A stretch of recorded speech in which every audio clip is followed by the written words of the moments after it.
യഥാർത്ഥത്തിൽ എന്താണ് ഈ ഗരുഡ പുരാണം? ഭാഗവതമാണ് 18ാമത്തെ പുരാണമായിട്ട് പൊതുവേ നമ്മൾ പറയാറുള്ളത്. കാരണം ഭാഗവതത്തിന് ശേഷം ഈ പൂർവ്വജന്മവും ഇതും മറ്റും പറയണത് രണ്ടാമത്തെ, അതിന് പ്രേതകൽപ്പം എന്ന് വേറെ പേര് പറയുന്നുണ്ട്. ധർമ്മകാന്ഡം എന്നുള്ളതിന് പ്രേതകൽപ്പം ഒരു പേര് പറയുന്നുണ്ട്. സാത്വിക പുരാണങ്ങളിലാണ് ഗരുഡ പുരാണം പെടുക എങ്കിലും സാധാരണ പാരായണം ചെയ്യാറില്ല, വായിക്കാൻ പാടില്ല. കാരണം ഹിന്ദുക്കൾ തമ്മിൽ തന്നെ ഭയങ്കര അഭിപ്രായ വ്യത്യാസം. അതെ ഇല്ലേ? ഈശ്വരൻ ഇല്ല എന്ന് പറയുന്നവരുടെ കാതിൽ ഈയം ഉരുക്കി ഒഴിക്കണം എന്ന് മനുസ്മൃതി പറഞ്ഞിട്ടുണ്ടെന്നാണ്. ആ പ്രേതകൽപ്പത്തിലാണ് ഒരു മനുഷ്യൻ എങ്ങനെ പ്രേതമാവണം. ഈ ചോദ്യങ്ങളുടെ ഉത്തരമാണ് പൂർവ്വജന്മം ഉണ്ടോ എന്നുള്ളത്. പൂർവ്വജന്മത്തിൽ ചെയ്ത കർമ്മങ്ങളോ ബന്ധങ്ങളോ നമുക്ക് ഈ ജന്മത്തിൽ ബാധിക്കുമോ? ഗരുഡ പുരാണത്തിലും ഈ പ്രേത സങ്കല്പത്തിൽ കൂടുതൽ പറയണത് എന്താണെന്ന് വെച്ച് കഴിഞ്ഞാൽ, കാരണ ശരീരത്തിലിരുന്ന് കർമ്മം അവസാനിക്കാത്തവൻ. അവിടെ ആ പഠനത്തിൽ ഒരു പെൺകുട്ടിയെ കുറച്ച് ഹിസ്റ്ററിക് ആയിട്ടുള്ള ഒരു പെൺകുട്ടിയെ ഹിപ്നോട്ടൈസ് ചെയ്തപ്പോൾ ആ പെൺകുട്ടി പറഞ്ഞു, ഇതിനു മുൻപത്തെ ജന്മത്തിൽ ഞാൻ നാസി സൈന്യത്തിൽ. കേരളത്തിലെ തന്നെ ഭാഗവത ആചാര്യന്മാരിൽ അറിയപ്പെടുന്ന ഒരാളാണ് ഇന്ന് എന്നോടൊപ്പം ഉള്ളത്. മുല്ലമംഗലം ത്രിവിക്രമൻ നമ്പൂതിരി. നമസ്തേ ചേട്ടാ, ഈ ഭാഗവത പാരായണം അങ്ങ് വർഷങ്ങളായിട്ട് ചെയ്യുന്ന ഒരാളാണ്. കേരളത്തിലെ തന്നെ എനിക്കൊന്നും അറിയപ്പെടുന്ന ഭാഗവത ആചാര്യന്മാരിൽ ഒരാളാണ്. ഇപ്പോൾ പുരാണങ്ങൾ ഒരുപാടുണ്ട്, പക്ഷെ അതിൽ അധികം ആരും വായിക്കാത്ത അല്ലെങ്കിൽ അധികം ആരും കേൾക്കാത്തൊരു പുരാണം ഗരുഡ പുരാണമാണ്. പലപ്പോഴും മരണത്തെപ്പറ്റിയും പൂർവ്വജന്മത്തെപ്പറ്റിയും ഒക്കെ പറയുമ്പോൾ ഗരുഡ പുരാണത്തെ കൂട്ട് ചെയ്ത് പല ആചാര്യന്മാരും സംസാരിക്കാറുണ്ട്. യഥാർത്ഥത്തിൽ എന്താണ് ഈ ഗരുഡ പുരാണം? ഗരുഡ പുരാണം 18 പുരാണങ്ങൾ വ്യാസഭഗവാൻ എഴുതിയിട്ടുണ്ടെന്നാണ്. 18 പുരാണങ്ങളിൽ എത്രാമത്തെ എന്നുള്ളതിന് കണക്കില്ല. ഭാഗവതത്തിന് തൊട്ട് മുമ്പ് എഴുതപ്പെട്ടതാണെന്ന് പറയുന്നുണ്ട്. കാലഗണനയൊക്കെ നോക്കുമ്പോൾ ഭാഗവതമാണ് 18ാമത്തെ പുരാണമായിട്ട് പൊതുവേ നമ്മൾ പറയാറുള്ളത്. കാരണം ഭാഗവതത്തിന് ശേഷം ഭാഗവതത്തിലെ എല്ലാ പുരാണങ്ങളുടെയും ഒരു സമഗ്ര ചിന്തയുണ്ട്. അപ്പോൾ അതിന് മുമ്പെയാണ് ഗരുഡ പുരാണം എഴുതിയേക്കുന്നത് എന്നാണ് പറയുന്നത്. ഗരുഡ പുരാണം എന്ന് പറഞ്ഞാൽ ഏകദേശം ഭാഗവതം പോലെ 18,000 ശ്ലോകമുണ്ട്. അതിൻ്റെ സ്ട്രക്ചർ എന്ന് പറഞ്ഞാൽ 3 ഖണ്ഡങ്ങൾ: ആചാരഖണ്ഡം, അതുപോലെ ധർമ്മഖണ്ഡം, ബ്രഹ്മഖണ്ഡം. ഖണ്ഡം അല്ലെങ്കിൽ കാണ്ഡം, രണ്ടും ഒന്ന് തന്നെ. ഇതിൽ വാസ്തവത്തിൽ ആചാരകാണ്ഡം എന്ന് പറയുന്നത് വിഷ്ണുവിൻ്റെ പൂജ, വിഷ്ണുവിനോട് സംബന്ധിച്ച ആളുകളുടെ പൂജ, അതെങ്ങനെ നിർവഹിക്കണം, ഏത് രീതിയിൽ എന്നുള്ളതാണ് ആചാരകാണ്ഡം.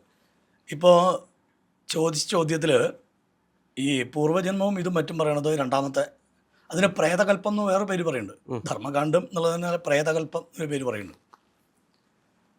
വാസ്തവത്തിൽ ഗരുഡ പുരാണം സ്വാഭാവികമായിട്ട് സാധാരണ വായിക്കാറില്ല എല്ലാവരും. എന്നാൽ ഉത്തരേന്ത്യയിൽ നമ്മളിപ്പോൾ ഈ മൃതപ്രായമായിട്ട് കിടക്കുന്ന ആൾക്കാർ, അതായത് ബെഡ് റിഡൻ ആയിട്ടുള്ള ആൾക്കാർ, അവരടുത്തിരുന്ന് പാരായണം ചെയ്യാറുണ്ട്, സ്ഥിരം പാരായണം ചെയ്യാറുണ്ടെന്നാണ് ഈ ഗരുഡ പുരാണം. പുരാണങ്ങളിൽ അതായത് 18 പുരാണത്തിനെ 3ആയിട്ട് തിരിക്കും: വൈഷ്ണവം, ശൈവം എന്നുള്ള രീതിയിൽ, ബ്രാഹ്മം എന്നുള്ള രീതിയിൽ. അതിൽ ബ്രാഹ്മപുരാണങ്ങൾ, ബ്രഹ്മാവിനെ സംബന്ധിച്ച പുരാണങ്ങളൊക്കെ രാജസ പുരാണങ്ങളാണ്. ഇതിലൊന്നും പലതും നിത്യേന പാരായണം ചെയ്യാൻ പാടില്ല. സാത്വിക പുരാണങ്ങളിലാണ് ഗരുഡ പുരാണം പെടുക എങ്കിലും സാധാരണ പാരായണം ചെയ്യാറില്ല, വായിക്കാൻ പാടില്ല. കാരണം അത് ഈ മരണത്തിനോട് ബന്ധപ്പെട്ട കാര്യങ്ങൾ അതിലുണ്ട് എന്നുള്ളതുകൊണ്ടാണ്. പിന്നെ ശൈവപുരാണങ്ങൾ തീർത്തും ശിവപുരാണം മാത്രമേ പാരായണ യോഗ്യമായിട്ട് പറയാറുള്ളൂ. അപ്പോൾ ഇതിൽ ഈ സാത്വിക, രാജസ, താമസ വിഭാഗീയത നമ്മുടെ സൃഷ്ടിയിലുണ്ട്. അപ്പോൾ ഈ സാത്വിക പുരാണങ്ങൾ വൈഷ്ണവ പുരാണങ്ങളും, രാജസ പുരാണങ്ങൾ ബ്രാഹ്മ പുരാണങ്ങളും, താമസ പുരാണങ്ങൾ ശൈവ പുരാണങ്ങളും. അങ്ങനെയാണ് ഇതിൽ നാരദീയം, വരാഹം, ഗരുഡൻ, ഭാഗവതം, വിഷ്ണു, ഇതൊക്കെ വൈഷ്ണവ പുരാണങ്ങളാണ്, സാത്വിക പുരാണങ്ങളാണ്. വായിച്ചുകൊണ്ട് കുഴപ്പമൊന്നുമില്ല. പക്ഷേ ഇതൊന്നും അങ്ങനെ വായിക്കാൻ സാധിക്കില്ല. കാരണം ഗരുഡ പുരാണം എന്ന് പറയുന്നത് മാത്രം 18,000 ശ്ലോകമുണ്ട്. 1000 ശ്ലോകം? 18,000 ശ്ലോകങ്ങളുണ്ട്. അപ്പോൾ ഏകദേശം 100 ചില്ലാൻ അധ്യായങ്ങളുണ്ട്. ഈ പറഞ്ഞ 3 കാണ്ഡങ്ങളായിട്ട് അതിനെ തിരിച്ചിട്ടുമുണ്ട്. അപ്പോൾ സാധാരണ നിലയ്ക്ക് പൂർവ്വജന്മം അല്ലെങ്കിൽ മരണം, ഇത് രണ്ടാമത്തെ കാണ്ഡത്തിലാണ് പറയണത്. ഇത് അതിനു വേണ്ടി സൃഷ്ടിക്കപ്പെട്ടതല്ല ഗരുഡ പുരാണം. അതുപോലെ ഈ ലക്ഷണങ്ങളും, ഈ 16 പുരാണങ്ങൾക്ക് 5 ലക്ഷണമേ ഉള്ളൂ. 2 പുരാണങ്ങൾക്ക് 10 ലക്ഷണം ഉണ്ടാകുന്നത് ഭാഗവതവും പിന്നെ ബ്രഹ്മവൈവർത്ത പുരാണം. ബ്രഹ്മവൈവർത്ത പുരാണം എന്നൊക്കെ പറഞ്ഞാൽ രാധാകൃഷ്ണ ലീലയൊക്കെയാണ് പ്രധാനമായിട്ട് അതിൽ പറഞ്ഞിരിക്കുന്നത്. എവല്യൂഷൻ എന്നർത്ഥം ബ്രഹ്മത്തിൻ്റെ, അതാണ് അത്. അപ്പോൾ ഈ രണ്ട് പുരാണങ്ങൾ, ഈ ലക്ഷണങ്ങൾ ഭയങ്കര, എന്തിനാണ് ലക്ഷണങ്ങൾ എന്ന് വെച്ച് കഴിഞ്ഞാൽ ഒരു പുരാണം വായിക്കുമ്പോൾ ആ പുരാണത്തിൻ്റെ സ്വഭാവം എന്താണ് ഇത് മനസ്സിലാക്കിയിട്ട് വേണം നമ്മൾ വായിക്കാൻ. അല്ലെങ്കിൽ അറ്റ്ലീസ്റ്റ് വായിച്ചാലെങ്കിലും മനസ്സിലാവണം. അതിനുണ്ടല്ലോ സർഗം, പ്രതിസർഗം, അതുപോലെ മന്വന്തരം, വംശം, വംശാനുചരിതം, ഇതാണ് 5 ലക്ഷണങ്ങൾ. ഇതിന് നമുക്ക് ബേസായിട്ട് പറയുകയാണെങ്കിൽ വാസ്തവത്തിൽ ഇത് അങ്ങനെ എളുപ്പമുള്ളതല്ല. നമുക്ക് എന്താ വെച്ചാൽ ഇന്നിപ്പോൾ ഇതിനെക്കുറിച്ച് ഏറ്റവും അധികം കലഹം ഉണ്ടാവാൻ എന്താ കാരണം ഒരു ചിന്തിച്ചിട്ടുണ്ടോ? സനാതന ധർമ്മത്തിൽ, വൈദിക ധർമ്മത്തിൽ ഹിന്ദുക്കൾ തമ്മിൽ തന്നെ ഭയങ്കര അഭിപ്രായ വ്യത്യാസം. അതെ, ഇല്ലേ? ധാർമ്മികമായിട്ടുള്ള കാര്യങ്ങൾ അഭിപ്രായ വ്യത്യാസം വരും. അതിനെന്താ കാരണം വാസ്തവത്തിൽ? അതിനുള്ള കാരണം ബേസിക്കലി സംസ്കൃതത്തിൻ്റെ ഒരു ജ്ഞാനക്കുറവാണ്. അപ്പോൾ നമ്മൾ പറയും ചിലപ്പോൾ ബ്രാഹ്മണന്മാരെ കുറ്റം പറയും, ബ്രാഹ്മണന്മാരെ സംസ്കൃതം പഠിച്ചിട്ടുള്ളൂ, അല്ലെങ്കിൽ ആ ക്ലാസ്, അങ്ങനെ നമുക്കൊരു വിശ്വാസമില്ല. ഇനിയിപ്പോൾ അത് അങ്ങനെ ആണെങ്കിൽ തന്നെ ശ്രവണത്തിന് പുരാണങ്ങൾ പ്രാധാന്യം കൊടുത്തിട്ടുണ്ട്. എല്ലാവരുടെയും ഇൻ്റലക്ച്വൽ ക്ലാസ് ഒരുപോലെയല്ല. നമ്മൾ പറയണത് മനസ്സിലാക്കാനുള്ള ക്ലാസ് ഉണ്ടാവണം. ഇപ്പോൾ യുക്തിവാദികളും നിരീശ്വരവാദികളും കണ്ടെത്തിയിരിക്കുന്നത്, അല്ലെങ്കിൽ അവരെ ആക്ഷേപിക്കുന്നത്, ഈശ്വരൻ ഇല്ല എന്ന് പറയുന്നവരുടെ കാതിൽ ഈയം ഉരുക്കി ഒഴിക്കണമെന്ന് മനുസ്മൃതി പറഞ്ഞിട്ടുണ്ടെന്നാണ്. ഒരു കാര്യം ഉറപ്പാ, ഞാനായാലും രാഹുലായാലും ഇതറിയാൻ വേണ്ടി മനുസ്മൃതി ഒന്നും വായിക്കാൻ പോകില്ല. ഇല്ല, ടെക്സ്റ്റ് കിട്ടാനില്ല. ഇവരെവിടുന്ന് അത് കണ്ടെത്തിയത് നമുക്ക് അറിയില്ല. സോ ഇതിലെന്താ വിഷയം എന്ന് വെച്ച് കഴിഞ്ഞാൽ സംസ്കൃതത്തിന് പാണ്ഡിത്യമില്ലെങ്കിൽ ഇത്, കാരണം ഇതിലൊക്കെ 14 വ്യാകരണ ശാസ്ത്രം സംസ്കൃത ഭാഷയുണ്ട്. ഞാൻ ഒരു ഉദാഹരണം പറയാം. മേ ഐ ഡു ഇംഗ്ലീഷിൽ may I do, will I do, shawl I do, do I do, ഇതൊക്കെ ഇംഗ്ലീഷിൽ ചോദിക്കും. ഇത് ചോദ്യത്തിൻ്റെ അർത്ഥം ഒന്നാണെങ്കിലും ഇതിൻ്റെ ഭാവം വ്യത്യാസമുണ്ട്, ഇല്ലേ? ഞാൻ ചെയ്യട്ടെ എന്നാണ് എല്ലാം ചോദിക്കണത്. പക്ഷെ ഓരോ ഘട്ടങ്ങളിൽ ഓരോരുത്തരോട് ചോദിക്കേണ്ട രീതിയിലാണ് അത് ചിത്രീകരിച്ചിരിക്കുന്നത്. ഈ വ്യാകരണമാണ്. 14 വ്യാകരണ ശാസ്ത്രങ്ങളുണ്ട് സംസ്കൃതത്തിന് മാത്രം.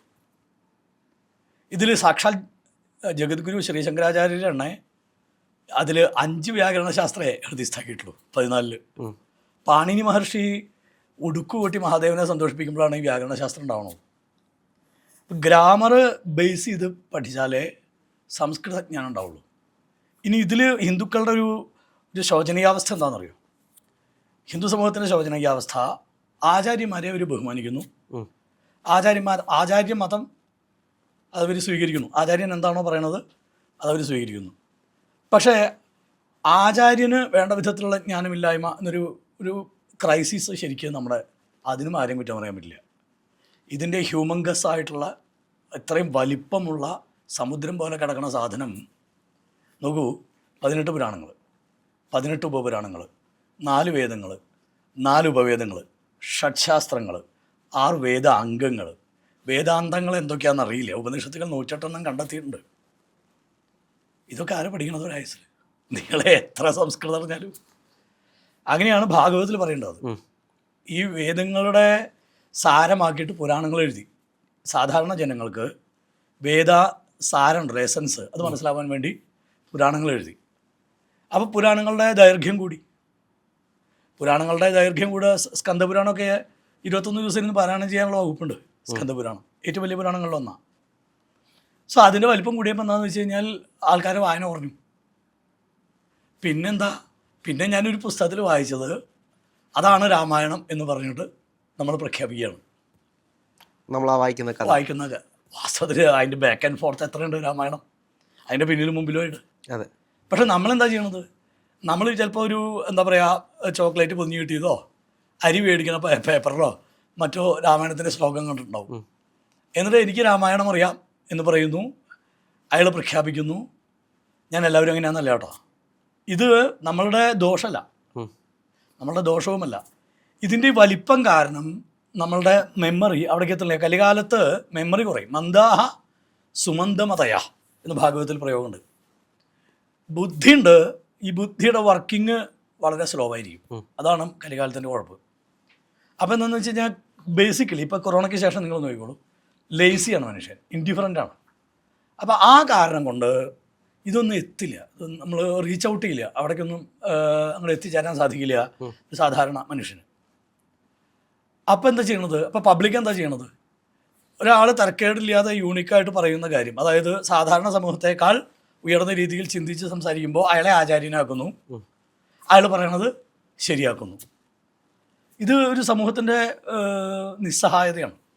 പറഞ്ഞു പറഞ്ഞ വിഷയം, ഈ പുരാണങ്ങളിൽ ഗരുഡപുരാണമൊക്കെ എത്ര പേര് വായിച്ചിട്ടുണ്ടാവും എന്നാണ് എൻ്റെ സംശയം. അപ്പോൾ ഗരുഡപുരാണം, താങ്കൾ ചോദിച്ച ചോദ്യം, പൂർവ്വജന്മം, ഗരുഡപുരാണത്തിൻ്റെ ഇത്, ഗരുഡപുരാണത്തിലെ ആചാരം, പിന്നെ ധർമ്മം, പിന്നെ പൂജാവിധികൾ. പൂജാവിധികൾ ആദ്യം, പിന്നീട് ഈ നാരായണനെ സ്തുതിക്കണ സ്തുതിവിധികളാണ് ബ്രഹ്മകാണ്ഡത്തിൽ. ഇതിൽ പൂർവ്വജന്മം പറയണത് മധ്യകാണ്ഡമായിട്ടുള്ള ധർമ്മകാണ്ഡത്തിലാണ്. പ്രേതകൽപ്പം എന്ന് അതിനൊരു പേരുണ്ട്. ആ പ്രേതകൽപ്പത്തിലാണ് ഒരു മനുഷ്യൻ എങ്ങനെ പ്രേതമാവണം. ഇതിനൊരു ശരീരത്തിൻ്റെ ഉള്ളിൽ ഇതേ സൈസിൽ കാരണശരീരം എന്നൊരു വേദാന്തം പറയുന്നുണ്ട്, വേദങ്ങളും പറയുന്നുണ്ട്. ഈ കാരണശരീരത്തെയാണ് അദൃശ്യരായിട്ടുള്ള ശിക്ഷാവിധി നടപ്പിലാക്കാൻ ശേഷിയുള്ള യമധർമ്മൻ്റെ ആൾക്കാർ കൊണ്ടുപോകണം. ഭൗതികമായിട്ടുള്ള ഈ ശരീരത്തെ അവിടെ ദഹിപ്പിക്കും, ആർക്കും കാണാൻ പറ്റില്ല. അല്ല, അത് നമുക്ക് കാണാം. എന്നാൽ ഇത് ജീവൻ ഇരിക്കുന്നൊരു കാരണശരീരമുണ്ട്, ജീവൻ പോയിട്ടാണല്ലോ ദഹിപ്പിക്കണത്. അപ്പോൾ ഈ ജീവൻ പോണത് വെറുതെ ഇങ്ങോട്ട് വായുവിലേക്ക് പോവല്ല.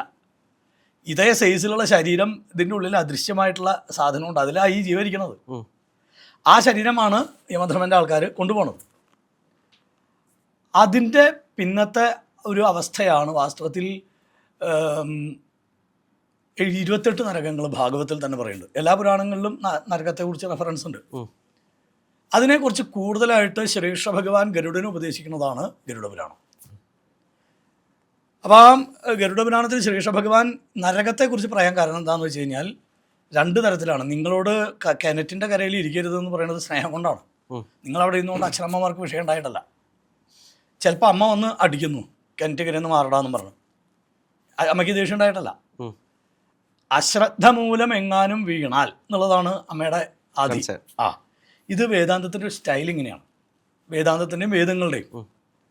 നിങ്ങൾ ഇന്നതുപോലെ ചെയ്യൂ എന്നല്ല വേദങ്ങൾ പറയണത്, നിങ്ങളിങ്ങനെ ഇത് ചെയ്യാതിരിക്കുന്ന. ഇത് ചെയ്യാതിരിക്കുമെന്ന് പറയുമ്പോഴാണ് ആളുകൾക്ക് ഇത് ചെയ്യാനുള്ള ടെൻഡൻസി ഉണ്ടാവുക. അപ്പം അന്വേഷണം വരും. അന്വേഷണം വരുമ്പോഴേ ചോദ്യം വരുള്ളൂ. ചോദ്യം വരുമ്പോഴേ എന്താ പറയുക, പഠിക്കുള്ളൂ. ചോദ്യത്തിന് ഉത്തരം കിട്ടാൻ പഠിക്കണമല്ലോ, അപ്പോഴേ പഠിപ്പ് വരുള്ളൂ. ഇതിൻ്റെ ഒരു ചെയിൻ ആലോചിച്ചു. മനുഷ്യൻ്റെ ബുദ്ധിയെ ഉത്തേജിപ്പിക്കാനാണ് ഈ രീതിയിലൊക്കെ. ഇപ്പോൾ ഭഗവാൻ ബ്രഹ്മാവിനും ബ്രഹ്മാവ് വിഷ്ണു ശിവന്മാർക്കും പുത്രനായിട്ടുള്ള അവിടെ നിന്ന് ബ്രഹ്മാവ് തന്നെ വ്യാസഭഗവാനും ഉപദേശിച്ച്, വ്യാസഭഗവാൻ സൂതനും ഉപദേശിച്ച്, സൂതൻ സനകാദികൾക്ക് ഉപദേശിക്കുന്നതാണ് ഗരുഡപുരാണം. ഈ പുരാണങ്ങളൊക്കെ ഒരാൾ ചോദിക്കുന്നു. ഇപ്പോൾ നമ്മളുടെ ഈ ഒരു പോഡ്കാസ്റ്റ് പോലെ ഒരാൾ ചോദ്യങ്ങൾ ചോദിക്കുന്നു. ഒരു പക്ഷേ അറിയുന്ന ആളായിരിക്കും, പക്ഷെ ആർക്ക് വേണ്ടിയാണ് ചോദിക്കണത്? വ്യൂവേഴ്സിന് വേണ്ടി. അതുപോലെ ഈ ഭാവി വരുന്ന തലമുറയ്ക്ക് കേൾക്കാൻ വേണ്ടി, അറിയാൻ വേണ്ടി ഒരു കൂട്ടം ആൾക്കാർ ചോദിക്കുന്നു. അറിവുള്ള സൂതൻ എന്ന് വിശേഷിപ്പിക്കപ്പെടുന്ന ആൾ അതിനുത്തരം പറയുന്നു. ഇതാണ് ഇതിൻ്റെ പുരാണങ്ങളുടെ മുഴുവൻ സ്റ്റൈൽ. അങ്ങനെയാണ് പുരാണങ്ങൾ മുഴുവൻ ചിത്രീകരിച്ചത്. കാരണം മനുഷ്യൻ്റെ സങ്കടം എന്താണോ, സംശയം എന്താണോ എന്ന് എല്ലാവർക്കും അറിയാം. ഇതെല്ലാ കാലത്തും ഒരുപോലെയാണ് സംശയങ്ങളൊക്കെ. അപ്പോൾ എന്താ വെച്ചാൽ ഈ ചോദ്യങ്ങളുടെ ഉത്തരമാണ് പൂർവ്വജന്മം ഉണ്ടോ എന്നുള്ളതും, പൂർവ്വജന്മത്തിൽ ചെയ്ത കർമ്മങ്ങളോ ബന്ധങ്ങളോ നമുക്ക് ഈ ജന്മത്തിൽ ബാധിക്കുമോ എന്നുള്ളതാണെങ്കിൽ ഭാഗവതം ഇത് വളരെ രസമായിട്ട് പറയുന്നുണ്ട്. ഗരുഡപുരാണത്തിലും ഈ പ്രേതസങ്കല്പത്തിൽ കൂടുതൽ പറയണത് എന്താണെന്ന് വെച്ച് കഴിഞ്ഞാൽ, കാരണശരീരത്തിലിരുന്ന് കർമ്മം അവസാനിക്കാത്തവൻ. കർമ്മം അവസാനിക്കുന്നത് എപ്പോഴാണ്? കർമ്മം അവസാനിക്കുന്നത് ജീവാത്മാവ് എവിടെ നിന്നാണോ തുടങ്ങിയത് അവിടേക്ക് റിട്രീറ്റ് തിരിച്ചെത്തുമ്പോഴാണ് കർമ്മം അവസാനിക്കുന്നതും. അതിനുള്ള കർമ്മങ്ങൾ അയാൾ ചെയ്തിരിക്കണം. അതിന് ദശോപലക്ഷം ശരീരങ്ങൾ സ്വീകരിച്ചിരിക്കുന്നു ജീവാത്മാവ് മനുഷ്യ ശരീരത്തിന് മുൻപേ എന്നാണ് നമ്മുടെയൊക്കെ പഠനം തെളിയിക്കുന്നത്. ഇപ്പോൾ ജർമ്മനിയിൽ തന്നെ ഒരു പഠനം ഉണ്ടായി, ഒരു കഴിഞ്ഞ നൂറ്റാണ്ടിലെന്ന് പറയാൻ വേണമെങ്കിൽ 90കളുടെ അവസാനം. അവിടെ ആ പഠനത്തിൽ അവർ ഒരു പെൺകുട്ടിയെ, കുറച്ച് ഹിസ്റ്ററിക്കായിട്ടുള്ളൊരു പെൺകുട്ടിയെ ഹിപ്നോട്ടൈസ് ചെയ്തു. ഹിപ്നോട്ടൈസ് ചെയ്തപ്പോൾ ആ പെൺകുട്ടി പറഞ്ഞു, ഇതിന് മുൻപത്തെ ജന്മത്തിൽ ഞാൻ നാസി സൈന്യത്തിൽ സേനയിൽ ജോലി ചെയ്ത സോൾജിയറാണെന്ന് ആ പെൺകുട്ടി പറഞ്ഞതായിട്ട് ഇവർ തന്നെ അത് പുറത്തേക്ക് വിട്ട നോട്ടുണ്ട് ശാസ്ത്രജ്ഞന്മാർ. അപ്പം നമുക്കിതിൽ സംശയമില്ലേ പൂർവ്വജന്മം ഉണ്ടോ? എന്താണ് ഇതിൻ്റെ തെളിവെന്നാണ് ആളുകൾ ചോദിക്കുന്നത്. നമ്മൾ ആചാര്യന്മാരൊക്കെ വളരെ സിമ്പിളായിട്ടൊരു കാര്യം പറയാറുണ്ട്. പ്രസവിച്ച് വീഴുന്ന ഒരു കുഞ്ഞ്, അമ്മയുടെ ഉദരത്തിന് പുറത്തേക്ക് വരുന്ന ഒരു കുഞ്ഞ് കരയുണ്ട് ഫോർവാഡ്. എന്തിനാണ് ആ കുഞ്ഞ് കരയണത്? അമ്മ വാത്സല്യം കൊടുക്കുന്നു. അമ്മപ്പാൽ കുടിക്കുമ്പോൾ ആ കുഞ്ഞ് കരച്ചിൽ നിർത്തുന്നു. ഇത് ഈ കുഞ്ഞിനെ എവിടുന്നാ ഈ ഞാനുണ്ടായത്? അമ്മയുടെ പാലിന് വേണ്ടിയിട്ടാണ് ഞാൻ കരഞ്ഞത് എന്ന് കുഞ്ഞിനെ ഇവിടുന്ന് അമ്മയ്ക്കുണ്ട് അറിയാം. അമ്മയ്ക്കറിയാം എന്ത് പാല് കൊടുത്തു കഴിഞ്ഞാൽ കുഞ്ഞ് കരച്ചിൽ നിർത്തുന്നു. കുഞ്ഞിനെ എവിടുന്ന് ഈ നോളജ് ഉണ്ടായത്? ശാസ്ത്രം പറയുന്നു ഉള്ളിലുള്ള വൈനുകളൊക്കെ ഇങ്ങനെ ടൈറ്റായിട്ട് നിന്നത് അത് ലൂസാകുമ്പോഴത്തെ വേദന കൊണ്ടാണ് ആ കുട്ടി കരയണതെന്ന് ഒക്കെ അംഗീകരിക്കുന്നു. ഈ ഒരു ചോദ്യം ബാക്കിയില്ലേ? അതെ. കുഞ്ഞിന് അമ്മയുടെ പാല് വേദന അതുകൊണ്ട് മാറുക എന്നുള്ളത് നമുക്ക് അത്ര അംഗീകരിക്കാൻ പറ്റണതല്ല. വളരെ ചെറിയ മില്ലി ലിറ്റർ മാത്രമേ ഈ കുഞ്ഞ് ആ സമയത്ത് കഴിക്കുന്നുള്ളൂ. ആണോ അല്ലയോ? അതെ. അതുകൊണ്ട് എൻ്റെ വേദന അല്ലെങ്കിൽ വിശപ്പ് മാറുമെന്നും എനിക്ക് അതിനാൽ കരച്ചിൽ നിർത്താം എന്നും എങ്ങനെ പറയാൻ സാധിക്കുന്നു? അതൊരു ചോദ്യമാണ്. ആ ചോദ്യമാണ് വാസ്തവത്തിൽ പൂർവ്വജന്മം ഉണ്ടെന്ന് സ്ഥാപിക്കുന്നത്.